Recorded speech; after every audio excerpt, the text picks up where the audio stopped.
بریم با هم 5 تا از خفن‌ترین و زیباترین گل‌های نیمار جونیور با لباس بارسلونا رو ببینیم. گل شماره 1 خفن‌ترینشونه. شماره 5 گل نیمار جلوی سلتا ویگو.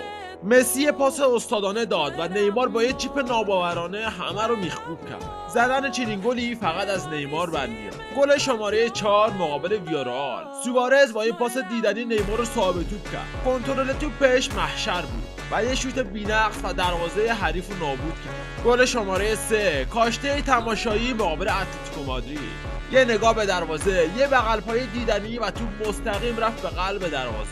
گل شماره 2 آردو دیدنی نیمار جلوی رایو وایکانو از میانه زمین حرکت کرد و با یه بغل پای کاددار توپ رو فرستاد جایی که مهارش غیر ممکن بود. و اما گل شماره 1 گلی که معجزه نیوکمپ رو به ارمغان آورد. ضربه کاشته محشر نیمار به PSG. توپ رو فرستاد به سکنج دروازه جایی که فقط دروازه‌بان نظاره‌گر بود.